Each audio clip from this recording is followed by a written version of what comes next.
дӯстон, ман Некруз ва тамошобинони азиз, шумо аҳамият додаген ҳамин ки дар телевизион вақте ки дар бораи ягон намуд офати табиӣ гап мезананд, ҳамаи ҳамун видеоро нишон медиҳанд ки аз дурӣ гирифта шудааст. Онҳо наметавонанд видеоро ки аз дохил гирифта шудааст ба шумо нишон диҳанд, чунки шумо бисёртон метарсед.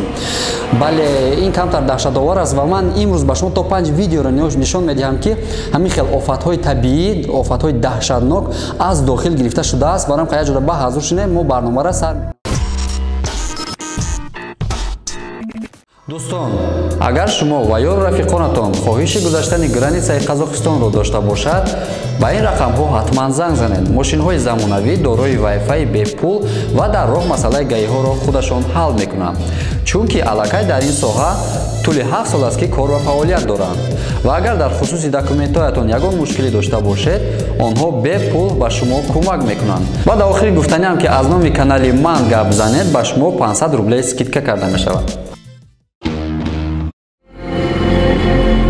сухтори бешазор дар манотиқи Австралия бештар сар мезанад нисбат ба дигар минтақаҳои рӯи замин ва сухторхомӯшкунандагон бо тамоми қувваташон кӯшиш мекунанд ки офати табииро пешгирӣ кунанд ва баъзан вақт ҳатто ҷони худро дар хатар мегузоранд. Ва ин видео аз камераи видеорегистратори мошини сухторхомӯшкунандагон мебошад.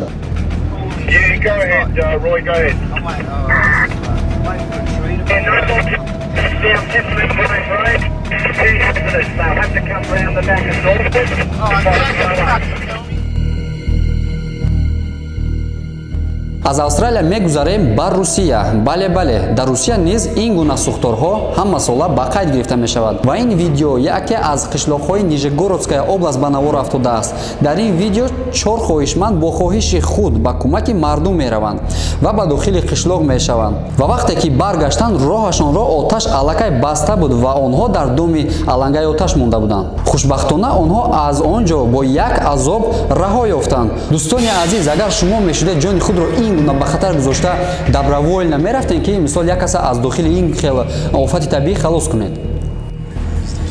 Бля, я хуя, я не знаю, куда ехать. Вот, давай, сейчас выйдем. Блядь, не выйдем, стой. Стой. Блядь, стой. Обратно нахуй. Да там машина обратно, блядь. Вперед. Хуй, ты снимаешь на видео? Да, снимаю.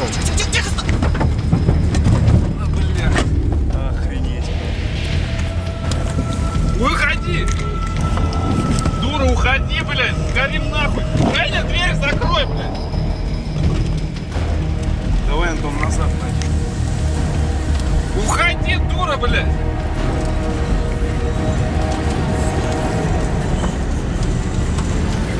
Твою. Блядь, уходи, дура, сука! Там еще едут, блядь, там дохуя едут! Там пиздец! Давай назад! Блядь, давайте назад. Давай назад, сука! Все, давай назад! Закрывай нахуй! Назад! Я не вижу нихуя! Направо! Вот. Все, давай. Спокойно. Тихо. Аккуратнее. Тебя почу. Стой! Тихо. Стой, блядь!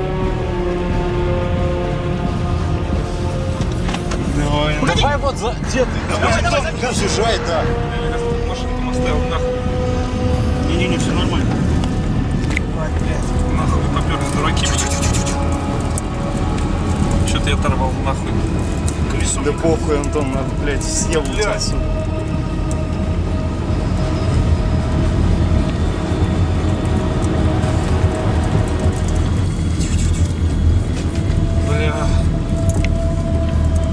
Это еще просто, сука, из этой дуры ебаной, блядь. Ну, блядь, как в аду успел, нахуй, блядь.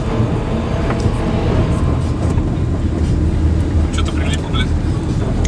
Ветка. Ебать. Господи, выведен нахуй, я. О, бля, видеои навбатӣ боз ҳам Россия. Аз камера як видеорегистратори мошин гирифта шудааст. ин ду нафар бехабар дар дохили гирдбод монданд. Ман ҳатто тасаввур карда наметавонам ки онҳо дар ин ҳолат чӣ ҳиссиёт доштанд. Ва тасаввур кунед ки шумо дар роҳ рафта истодаед ва аз пеши шумо ин гуна гирдбоди сахт сар мезанад.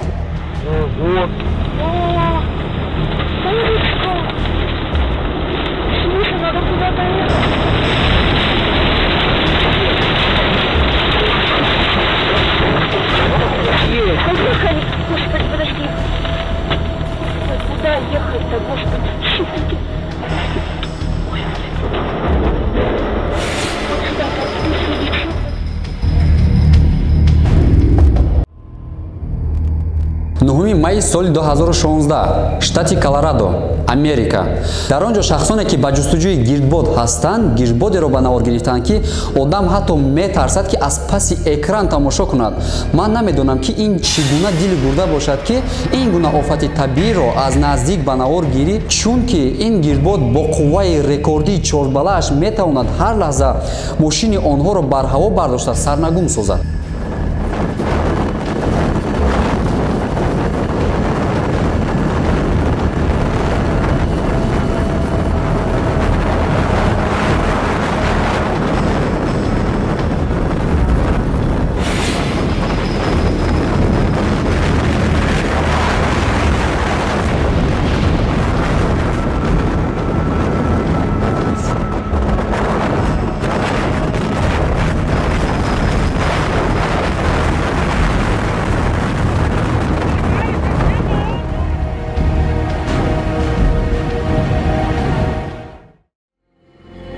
навори навбатӣ 12 августи соли 2015 ба навор гирифта шудааст. Ин таркиш дар шимоли Хитой дар шаҳри Тянзи дар яке аз амборҳои маводи кимиёвӣ рух дод. Таркиш то дараҷае сахт буд ки дар радиуси 2 километр ҳамаи чизро ба хокистар табдил дод.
марҳамат аксо баъд аз таркиш.